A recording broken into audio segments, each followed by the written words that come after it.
नमस्कार दोस्तों, स्वागत है आपका हमारे YouTube चैनल अपकमिंग टीचर में। आज के इस वीडियो में हम EMRS 2025 के JSA टायर 2 एग्ज़ाम का प्रैक्टिस सेट 3 करेंगे। इसका प्रैक्टिस 1 और 2 में डाल चुकी हूँ, आप जाके वीडियो में देख सकते हो। साथ ही मैंने डिस्क्रिप्टिव का सारा सिलेबस कंप्लीट करा दिया है, आप जाके प्लेलिस्ट में देख सकते हो मेरे चैनल पर।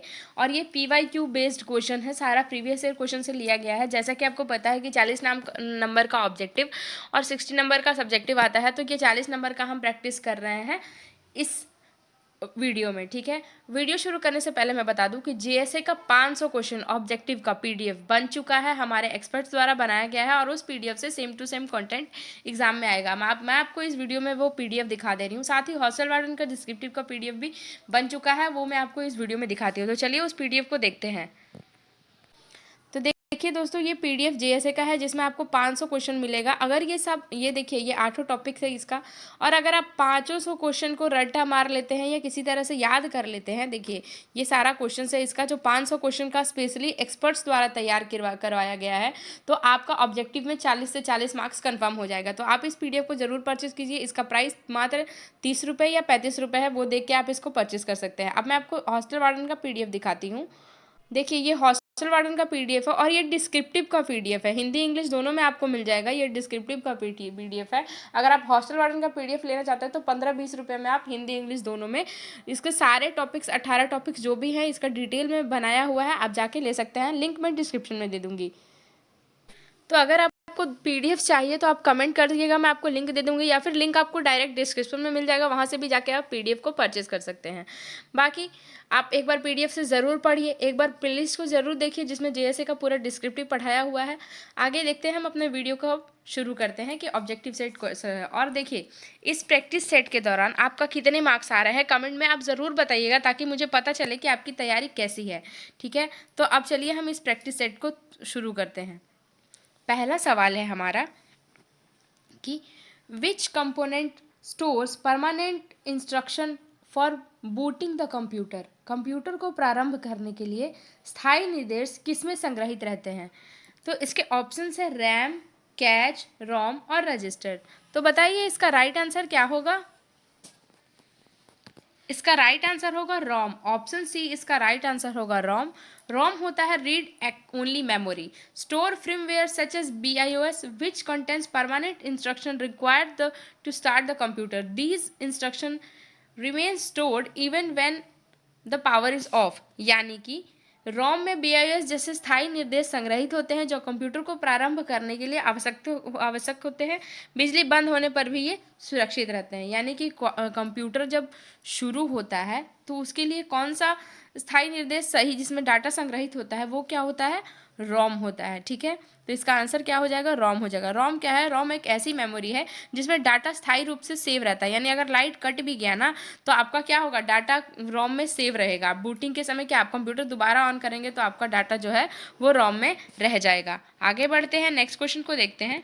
नेक्स्ट क्वेश्चन है हमारा, सीपीयू का कौन सा भाग अंकगणितीय और तार्किक कार्य करता है। यानी कि which component of CPU perform arithmetic and logical operation. तो इसके ऑप्शंस है CU, ALU, रजिस्टर और कैच। तो बताइए इसका राइट आंसर क्या होगा। इसका राइट आंसर होगा ALU। इसका राइट आंसर होगा ALU, यानी कि arithmetic logic unit perform mathematical calculation such as addition, subtraction, multiplication and logical comparison like and और not. It's the core calculation unit of CPU।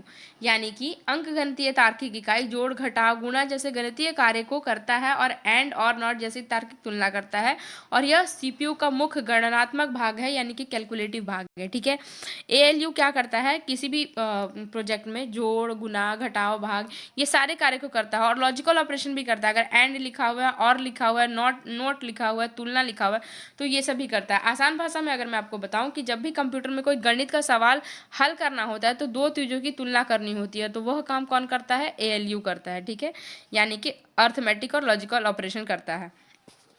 आगे बढ़ते हैं, नेक्स्ट क्वेश्चन को देखते हैं। नेक्स्ट क्वेश्चन है हमारा, बिजली बंद होने पर किस प्रकार की मेमोरी का डाटा मिट जाता है।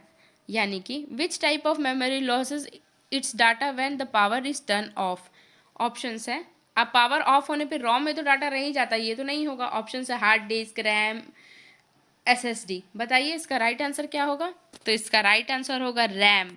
रैम और रोम में कंफ्यूज नहीं होना है। जब बिजली बंद होता है तो रोम में डाटा रह जाता है, लेकिन जब बिजली बंद होता है तो रैम में क्या होता है, डाटा नहीं स्टोर होता है। यानी कि RAM random access memory is volatile memory, it store temporary data during program execution and loses all store information when power is switch off. यानी कि रैम में जो भी डाटा रहती है वो अस्थायी मेमोरी रहती है, वो प्रोग्राम के दौरान डाटा को सेव करती है, लेकिन बिजली बंद होने पर क्या होता है, डाटा जो है वो मिट जाता है। ठीक है, और रोम में क्या होता है, डाटा रह जाता है। यानी कि रोम जो है बिजली बंद होने पर मेमोरी का डाटा डिलीट हो जाता है या मिट जाता है। जब तक कंप्यूटर में बिजली रहती है डाटा सुरक्षित रहेगा, जैसे ही पावर ऑफ होगा डाटा बंद हो जाएगा। लेकिन रोम में क्या है, बिजली बंद होने पर भी डाटा क्या है, सुरक्षित रहती है। आगे बढ़ते हैं, नेक्स्ट क्वेश्चन को देखते हैं। नेक्स्ट क्वेश्चन है हमारा, which Excel function is use to add numerical values. Options है, क्वेश्चन है, देख सॉरी हिंदी में क्वेश्चन बता देती हूँ। संख्यात्मक मानों को जोड़ने के लिए एक्सेल में कौन सा फंक्शन उपयोग होता है? बताइए। इसके ऑप्शंस है काउंट, सम, मैक्स और एवरेज। तो बताइए इसका राइट आंसर क्या होगा?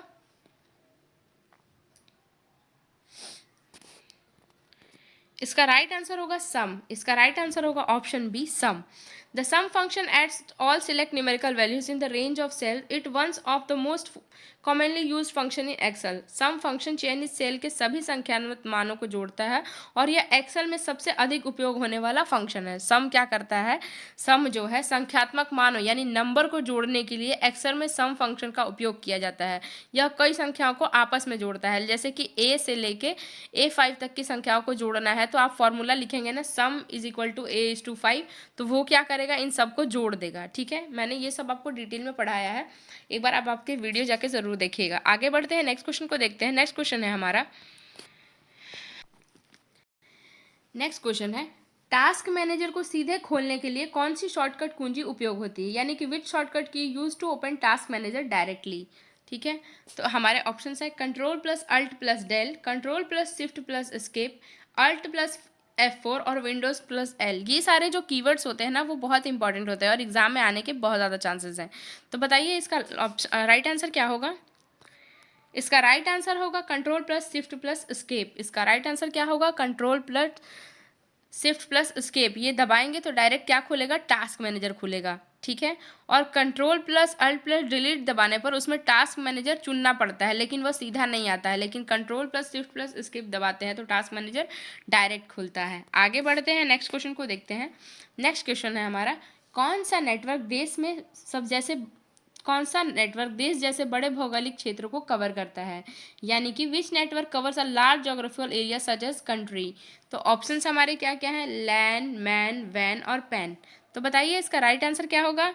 इसका राइट आंसर होगा वैन। इसका राइट आंसर होगा ऑप्शन सी, वैन। वैन यानी wide area network covers a large geographical area like a country और continent. The internet is the best example of van. यानी कि वैन वाइड एरिया नेटवर्क बड़े भौगोलिक क्षेत्र को कवर करता है और इंटरनेट इसे उदाहरण है। ठीक है, अब वैन क्या होता है? मैन क्या होता है? मेट्रोपॉलिटन एरिया, एक शहर को जोड़ता है। लेन क्या होता है? लोकल एरिया नेटवर्क, एक स्कूल या ऑफिस को जोड़ता है। ठीक है, तो ये सब क्या होता है? एक तरह का नेटवर्क होता है जो अलग अलग क्षेत्रों में अलग अलग नाम से जाना जाता है। आगे बढ़ते हैं, नेक्स्ट क्वेश्चन को देखते हैं। नेक्स्ट क्वेश्चन है हमारा, कौन which protocol is use to send email. यानी ईमेल भेजने के लिए कौन सा प्रोटोकॉल उपयोग होता है? ऑप्शन है हमारा पॉप, FTP, SMT, HSTP। बताइए इसका राइट आंसर क्या होगा? इसका राइट आंसर होगा SMTP। इसका राइट आंसर होगा SMTP यानी simple mail transfer protocol. It is use to send email from the client to the mail server between servers. यानी कि simple mail transfer protocol email भेजने के लिए उपयोग होता है। ठीक है, और पॉप क्या काम करता है? ईमेल प्राप्त करता है। पॉप क्या करता है? ईमेल को प्राप्त करता है। ठीक है, आप कमेंट में HTTP और HTTPS का फुल फॉर्म ज़रूर बताइएगा आंसर में। आगे बढ़ते हैं, नेक्स्ट क्वेश्चन को देखते हैं। नेक्स्ट क्वेश्चन है हमारा, कौन सा मेलवेयर उपयोगकर्ता की फाइलों को इनक्रिप्ट करने के बाद धन की मांग करता है? यानी कि which malware demands money after encrypting user file. Options है वायरस, वॉर्म, ट्रोजन या रैंसमवेयर। तो बताइए इसका राइट आंसर क्या होगा? इसका राइट आंसर होगा रैंसमवेयर। इसका राइट आंसर होगा रैंसमवेयर। यानी कि रैंसमवेयर क्या होता है, एक प्रकार का मेलवेयर होता है। ये कंप्यूटर की फाइलों को इंक्रिप्ट कर देता है और फाइलों को वापस लेने के बदले पैसे मांगता है। जैसे कि ransomware encrypt user file and demand ransom payment to restore access, it is serious cyber threat. Ransomware फाइलों को इंक्रिप्ट कर देता है और खोलने के लिए उनसे फिरौती की मांग करता है। ये गंभीर साइबर खतरा है। ठीक है, आसान भाषा में अगर आपको बताऊं मैं, तो ये पहले फाइलों को लॉक कर देता है, फिर कहता है पैसे दो तो फाइल खुलेंगे। तो आपको इसको बचाव के लिए एंटीवायरस का उपयोग करना चाहिए, किसी भी ईमेल को नहीं खोलना चाहिए और नियमित बैकअप लेते रहना चाहिए। आगे बढ़ते हैं, नेक्स्ट क्वेश्चन को देखते हैं। नेक्स्ट क्वेश्चन है हमारा, विंडोज में F2 कुंजी क्या करती है? व्हाट डज F2 की डू इन विंडोज? ऑप्शन है refresh, rename, selected file, help और प्रिंट। तो बताइए इसका राइट आंसर क्या होगा? इसका राइट आंसर होगा रीनेम सिलेक्टेड फाइल, यानी कि pressing F2 allow the user rename selected file और फोल्डर इन विंडोज। F2 दबाने पर चयनित फाइल या फोल्डर का नाम बदला जा सकता है। यानी कि अगर आप F2 दबाएंगे तो क्या होगा, रीनेम सिलेक्टेड फाइल हो जाएगा और उसका आप नाम चेंज कर सकते हैं। ठीक है, आगे बढ़ते हैं, नेक्स्ट क्वेश्चन को देखते हैं।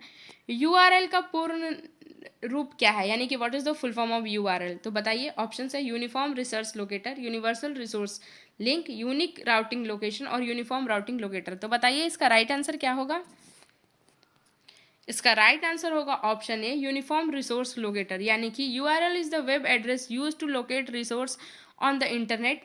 URL इंटरनेट पर किसी भी साधन का वेब पता होता है। क्या होता है URL? किसी भी इंटरनेट साधन का वेब पता होता है। ठीक है, आगे बढ़ते हैं, नेक्स्ट क्वेश्चन को देखते हैं। नेक्स्ट क्वेश्चन है हमारा, प्रोसेसिंग गति बढ़ाने के लिए CPU और RAM के बीच में कौन सी मेमोरी स्थित होती है? यानी कि which memory is located between CPU and RAM to increase processing speeds? Option है रोम, कैच, रजिस्टर और हार्ड डिस्क। तो बताइए इसका राइट आंसर क्या होगा? इसका राइट आंसर होगा कैच। इसका राइट आंसर होगा option B, cache. Cache memory is a high speed memory place between CPU and RAM. It stores frequently use data and instruction to reduce access time and improve system performance. Cache memory उच्च गति वाली memory है जो CPU और RAM के बीच में स्थित होती है और यह अक्सर उपयोग होने वाले डेटा को संग्रहित कर सिस्टम की गति को क्या करती है, बढ़ाती है। यानी कि यह बहुत तेज फास्ट मेमोरी होती है और अक्सर उपयोग होने वाले डेटा को अस्थायी रूप से स्टोर करती है और इसमें CPU को बार बार RAM में डाटा लाने की जरूरत नहीं होती। ये परिणात्मक स्वरूप प्रोसेसिंग स्पीड बढ़ जाती है इसमें अपने आप। आगे बढ़ते हैं, नेक्स्ट क्वेश्चन को देखते हैं। नेक्स्ट क्वेश्चन है हमारा, कौन सा ऑपरेटिंग सिस्टम विशेषता के साथ कई प्रोग्राम चलाने की अनुमति देता है? यानी कि which operating system features allow multiple programs to run simultaneously? Options है मल्टी प्रोसेसिंग, मल्टीटास्किंग, बूटिंग और फॉर्मेटिंग। तो बताइए इसका राइट आंसर क्या होगा? इसका राइट आंसर होगा option B, multitasking. Multitasking allow the operating system to execute multiple programs at the same time by sharing CPU time among them. Multitasking operating system एक समय में कई प्रोग्रामों को चलाने की अनुमति देता है। क्या करता है मल्टीटास्किंग में? यह विशेषता है कि जिसमें ऑपरेटिंग सिस्टम एक ही समय में कई प्रोग्राम चलाने की अनुमति देता है। आप एक साथ गाना सुन सकते हो, ब्राउजर चला सकते हो और वर्ड में टाइप भी कर सकते हो। ये सब क्या कब होता है? मल्टीटास्किंग की वजह से संभव है। ठीक है, आगे बढ़ते हैं, नेक्स्ट क्वेश्चन को देखते हैं। नेक्स्ट क्वेश्चन है हमारा, डेटा को दृश्य रूप से प्रदर्शित करने के लिए एक्सेल में कौन सी सुविधा उपयोग होती है? यानी कि which Excel feature is use to represent data visually? Option है शॉर्ट, फिल्टर, चार्ट और फॉर्मेट। तो बताइए इसका राइट आंसर क्या होगा? इसका राइट आंसर होगा option C, chart. Chart converts numerical data into graphical format such as bar charts, pie charts and line graphs to easily analysis. Chart data को graphical रूप में प्रदर्शित करता है जिससे विश्लेषण आसान हो जाता है। देखिए क्या करता है, चार्ट जो है संख्यात्मक डेटा को ग्राफ चित्र के रूप में बदल जाता है। अब अगर किसी भी चीज़ को संख्या में डालते हो ना तो उसको वो ग्राफ में कन्वर्ट कर देता है, नंबर को ग्राफ में कन्वर्ट करके चित्र के रूप में दिखाता है और इससे डाटा समझने में आसानी होती है। जैसे कि column chart, bar chart, line chart, pie chart, ये सब वो दर्शाता है। आगे बढ़ते हैं, नेक्स्ट क्वेश्चन को देखते हैं। नेक्स्ट क्वेश्चन है हमारा, मेल सर्वर में ईमेल प्राप्त करने के लिए कौन सा प्रोटोकॉल उपयोग होता है? यानी कि which protocol is use to receive email from the mail server? Options है SMTP, HTTP, POP और FTP। तो बताइए इसका राइट आंसर क्या होगा? इसका राइट आंसर होगा पॉप। इसका राइट आंसर होगा ऑप्शन सी, पॉप, यानी कि post office protocol retrieve email from the server to user ID. POP server को ईमेल को उपयोगकर्ता को डिवाइस में लाने के लिए उपयोग होता है। पॉप क्या करता है, ये ईमेल सर्वर को अपने डिवाइस में डाउनलोड कर लेता है। कई बार डाउनलोड के बाद सर्वर से क्या है, मेल भी हट जाता है, और ये क्या करता है, ईमेल को सर्वर पे ही रखता है और मोबाइल, लैपटॉप आदि डिवाइस पर मेल लिंक कर देता है। ठीक है, और एसएमटीपी क्या करता है, ईमेल प्राप्त करने के लिए उपयोग होता है, भेजने के लिए, मतलब ईमेल भेजने के लिए एसएमटी का उपयोग होता है, और पॉप का ईमेल प्राप्त करने के लिए उपयोग होता है, रिसीव करने के लिए। आगे बढ़ते हैं, नेक्स्ट क्वेश्चन को देखते हैं। MS पावर पॉइंट में स्लाइड शो का प्रारंभ में शुरू करने के लिए कौन सी कुंजी का उपयोग होता है, यानी कि which key is use to start slides show from beginning in MS PowerPoint. Option है F2, F5, F7 और F12। तो बताइए इसका राइट आंसर क्या होगा। इसका राइट आंसर होगा F5। अगर आप F5 प्रेस करेंगे तो स्लाइड स्लो, पहली स्लाइड शुरू हो जाती है, यानी कि स्लाइड स्लो दिखाता है F5 दबाने पे। Pressing F5 starts the presentation from the first slide in power point. ठीक है, आगे बढ़ते हैं, नेक्स्ट क्वेश्चन को देखते हैं। नेक्स्ट क्वेश्चन है हमारा, which type of topology connects all device to central hub, यानी कौन सी टोपोलॉजी सभी उपकरण पर केंद्रीय हब से जुड़ी होती है। ऑप्शंस है रिंग, बस, स्टार और मैश। तो बताइए इसका राइट आंसर क्या होगा। इसका राइट आंसर होगा स्टार। इसका राइट आंसर क्या होगा, स्टार। यानी कि in star topology all nodes are connected to a central hub और switch making management easier. Star topology सभी नोड को एक केंद्रीय हब से जोड़ती है। क्या करती है स्टार टोपोलॉजी, केंद्रीय हब से सबको जोड़ती है, सेंट्रल हब से। देखिए स्टार टोपोलॉजी क्या है, इसमें सभी कंप्यूटर डिवाइस एक केंद्रीय या स्विच से जुड़े होते हैं। ठीक है, और सारा डेटा पहले हब के पास जाता है, फिर वह दूसरे डिवाइस तक पहुंचता है। और इसकी क्या क्या विशेषता हो सकती है, यदि ये एक डिवाइस खराब हो जाए तो बाकी नेटवर्क चलता रहता है, लेकिन अगर सेंट्रल हब खराब हो जाए तो पूरा नेटवर्क क्या हो सकता है, बंद हो सकता है। इसलिए जिस टोपोलॉजी में सभी उपकरण सेंट्रल हब से जुड़े होते हैं उसे स्टार टोपोलॉजी कहते हैं। आगे बढ़ते हैं, नेक्स्ट क्वेश्चन को देखते हैं। नेक्स्ट क्वेश्चन है हमारा, कौन सा आईपी संस्करण 128 एड्रेस प्रारूप का उपयोग करता है। Which IP version use 128 bit address format. तो बताइए इसका ऑप्शन है IPv2, IPv4, IPv5 और IPv6। तो बताइए इसका राइट आंसर क्या होगा। इसका राइट आंसर होगा IPv6। इसका राइट आंसर ऑप्शन डी होगा IPv6। IPv6 uses 128 bit address format providing a vast number of unique IP address. IPv6 128 bit address का प्रारूप उपयोग करता है, जिससे अधिक IP एड्रेस उपलब्ध होते हैं। ठीक है, यानी कि और IPv4 क्या होता है, 32 बिट का होता है। IPv4 32 बिट का होता है और IPv6 जो है 128 बिट का होता है। आगे बढ़ते हैं, नेक्स्ट क्वेश्चन को देखते हैं। नेक्स्ट क्वेश्चन है हमारा, कौन सी सुरक्षित तकनीक साधारण पाठ को कूटबद्ध में रूप में बदलती है, यानी कि which security technique converts plain text into coded form. Option है हमारा फायरवॉल, बैकअप, इंक्रिप्शन और कंप्रेशन। तो बताइए इसका राइट आंसर क्या होगा। इसका राइट आंसर होगा इंक्रिप्शन। इसका राइट आंसर क्या होगा, encryption. Encryption converts readable data into cipher text to prevent unauthorize access. Encryption data जो है, इंक्रिप्शन डाटा को कूटबद्ध रूप में बदला जाता है ताकि सुरक्षित हो सके। इंक्रिप्शन क्या होता है, यह एक सुरक्षा तकनीक है और इसमें जो है टेक्स्ट जो होता है ना को गुप्त रखा जाता है, गुप्त कोड में बदल दिया जाता है किसी भी टेक्स्ट को, और ताकि कोई भी और व्यक्ति ना देख सके, अनाधिक व्यक्ति उसे ना पढ़ सके, जिसके लिए भेजा गया है वही पढ़ सके। ठीक है, उसको एक कोड में क्या कर दिया जाता है, गुप्त कर दिया जाता है। आगे बढ़ते हैं, नेक्स्ट क्वेश्चन को देखते हैं।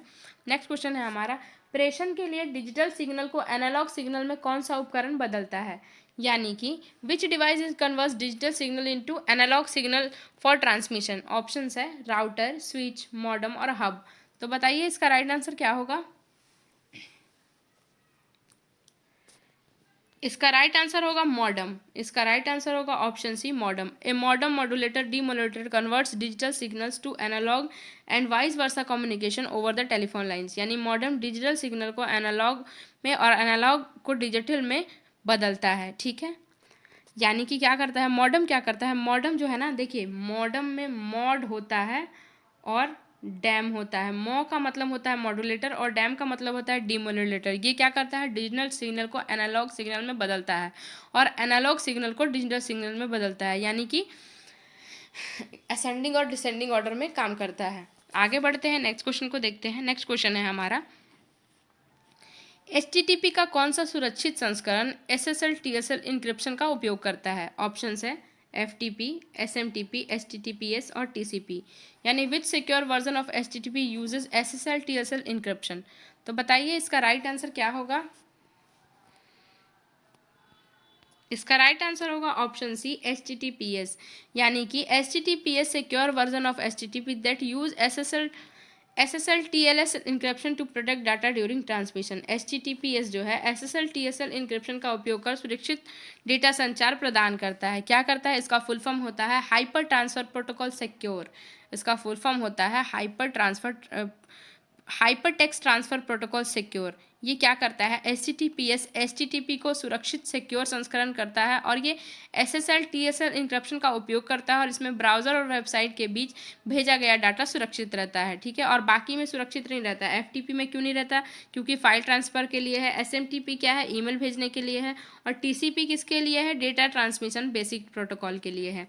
आगे बढ़ते हैं, नेक्स्ट क्वेश्चन को देखते हैं। नेक्स्ट क्वेश्चन है हमारा, BIOS निर्देश किस मेमोरी में स्थायी रूप से संग्रहित होती है, यानी कि which memory permanently store in BIOS instructions. Options है रैम, कैच, रोम और रजिस्टर। तो बताइए इसका राइट आंसर क्या होगा।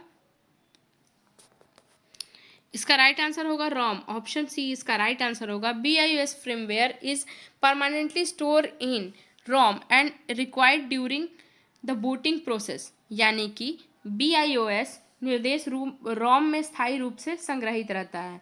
BIOS क्या है, एक ऑपरेटिंग सिस्टम है। ठीक है, और ये किस में संग्रहित रहता है, रोम में स्थायी रूप से संग्रहित रहता है। इसको basic input output operating system बोलते हैं। ठीक है, ये एक छोटा प्रोग्राम होता है जो कंप्यूटर ऑन होते ही सबसे पहले चलता है और हार्डवेयर की जांच यानी कि पोस्ट करता है और ऑपरेटिंग सिस्टम को लोड करता है। BIOS जो है रोम यानी रीड ओनली मेमोरी को स्थायी रूप से स्टोर करता है और बिजली बंद होने पर भी डाटा जो है मिटता नहीं है। आगे बढ़ते हैं, नेक्स्ट क्वेश्चन को देखते हैं। नेक्स्ट क्वेश्चन है हमारा, DNS का पूर्ण रूप क्या है, यानी what is the full form of DNS। Options है digital network service, domain name system, data naming service और डोमेन नेटवर्क सर्वर। तो बताइए इसका राइट आंसर क्या होगा। इसका राइट आंसर होगा domain name system, option B इसका करेक्ट आंसर होगा। DNS translate domain names into IP address so that computer can communicate over network, यानी DNS डोमेन नाम को IP एड्रेस में बदलता है। DNS क्या है, एक वेबसाइट के नाम जैसे कि google.com हो गया, तो उसको क्या करता है, उसे IP एड्रेस में बदल देता है। DNS इंटरनेट का फ़ोन बुक है जो नाम को IP में बदल देता है ताकि कंप्यूटर उसे पहचान सके। आगे बढ़ते हैं, नेक्स्ट क्वेश्चन को देखते हैं। कौन सा मालवेयर बिना किसी होस्ट फाइल से जुड़े स्वतः फैलता है, ऑप्शन और यानी कि which malware spread automatically without attaching a host file. Option है वायरस, वॉर्म, ट्रोजन और स्पाईवेयर। तो बताइए इसका राइट आंसर क्या होगा। इसका राइट आंसर होगा worm, option B. Worm spread independently throughout network without requiring a host file. Worm किसी फाइल में जुड़े बिना नेटवर्क के माध्यम से स्वतः फैलता है। वॉर्म क्या है, देखिए वॉर्म क्या है, एक प्रकार का मेलवेयर है और ये किसी भी होस्ट फाइल की ज़रूरत नहीं होती है, ये नेटवर्क के माध्यम से अपने आप फैलता है। ठीक है, आगे बढ़ते हैं, नेक्स्ट क्वेश्चन को देखते हैं। डेटा आरोही या अवरोही क्रम में व्यवस्थित करने के लिए एक्सेल में कौन सी सुविधा उपयोग होती है, यानी कि which Excel feature arrange data in ascending और डिसेंडिंग ऑर्डर्स। ऑप्शंस है फिल्टर, शॉर्ट, चार्ट और फॉर्मेट। तो बताइए इसका राइट आंसर क्या होगा। इसका राइट आंसर होगा शॉर्ट, ऑप्शन बी इसका राइट आंसर होगा। Sort organize data alphabetically and numerically in ascending and descending order. Sort data को क्रमबद्ध करता है। देखिए शॉर्ट सुविधा का उपयोग डेटा को क्या करता है, असेंडिंग में A से Z में करेगा और Z से A में करेगा। ठीक है, और बाकी क्यों नहीं करता है। फिल्टर जो है डेटा को छांटने में मदद करता है, चार्ट जो है डेटा को ग्राफ दिखाने में मदद करता है और फॉर्मेट जो है डाटा को डिज़ाइन दिखाने में मदद करता है। लेकिन शॉर्ट क्या करता है, डेटा को क्रमबद्ध करता है असेंडिंग और डिसेंडिंग ऑर्डर में। आगे बढ़ते हैं, नेक्स्ट क्वेश्चन को देखते हैं। ये हमारा लास्ट क्वेश्चन है। इंटरनेट को सामान्यतः किस नाम से जाना जाता है, यानी कि internet is commonly known as. Options है private network, network of networks, local server और सेंट्रल नेटवर्क्स। तो बताइए इसका राइट आंसर क्या होगा। इसका राइट आंसर होगा नेटवर्क ऑफ नेटवर्क्स। इसका राइट आंसर होगा option B network of network. The internet connect multiple interconnected network worldwide, therefore it's called network of networks. Internet अनेक नेटवर्कों को आपस में जोड़ता है, इसलिए इसे नेटवर्कों का नेटवर्क कहा जाता है। तो ये रहा हमारा आज का 25 क्वेश्चन एमसीक्यू का। अगर आप इस प्रैक्टिस सेट को करेंगे तो कमेंट में ज़रूर बताना कि आपका कितना मार्क्स आ रहा है, ताकि मुझे पता चले कि आपकी तैयारी कैसी हो रही है। बाकी एक बार आप पीडीएफ को ज़रूर परचेस कीजिएगा, लिंक मैं डिस्क्रिप्शन में दे दूँगी। अगर आपका डिस्क्रिप्टिव का आप प्लेलिस्ट देखना चाहते हैं तो आप जाके हमारे चैनल पे देखिए, जीएसए का भी डिस्क्रिप्टिव का प्लेलिस्ट बना है और हॉस्टल वार्डन का भी प्लेलिस्ट बना है। आगे इसके ऑब्जेक्टिव के क्वेश्चन आते रहेंगे, और जीएसए का डिस्क्रिप्टिव का भी अगर आपको पीडीएफ चाहिए तो आप कमेंट करिएगा, जल्द ही उसको एक्सपर्ट द्वारा बना दिया जाएगा। ठीक है, तो आज के वीडियो में बस इतना ही। अगर आपको वीडियो अच्छा लगे तो हमारे चैनल को सब्सक्राइब करिए और वीडियो को लाइक शेयर सपोर्ट जरूर कीजिए। आज के लिए बस इतना ही, मिलते हैं नेक्स्ट वीडियो में, तब तक के लिए धन्यवाद।